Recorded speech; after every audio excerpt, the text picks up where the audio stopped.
Salut à tous, je vais vous expliquer aujourd'hui comment j'ai fait Banger, mon deuxième single qui est sorti à l'aide de mon producteur Mike.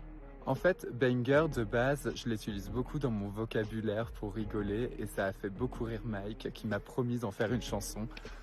Et c'est ce qu'il a fait. Je m'y attendais pas et on avait dans l'idée de faire de la pop un peu des années 2000 avec beaucoup de synthé, des guitares, une pop un peu urbaine si j'ose dire.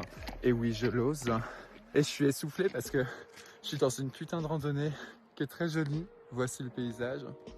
Et en plus du mot banger, on voulait raconter une histoire d'amour que j'ai eue qui mélangeait sensualité et relations toxiques.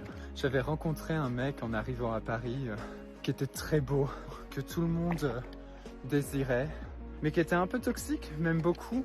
Il voulait jamais vraiment me voir, à part quand il était en manque. Je vais pas le dire sur internet parce que ce serait très gênant. Il m'appelait au beau milieu de la nuit que quand lui, il voulait. Mais moi, je suis pas une personne qu'on peut avoir à la carte. Il m'a gravé à la carte. Il m'a gravé à la carte.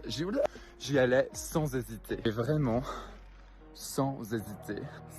Ce qui, à l'époque, je trouvais très sensuel dans notre relation, en fait, s'est avéré très, très toxique. Parce que je laissais totalement mes valeurs et ma dignité sur le palier. Et ça, c'est pas ok. Et voilà comment Banger est né. Une blague et d'une relation très réelle, mais en même temps que j'ai beaucoup fantasmé, quoi. Et je pense qu'on a vraiment servi la French pop comme il se doit.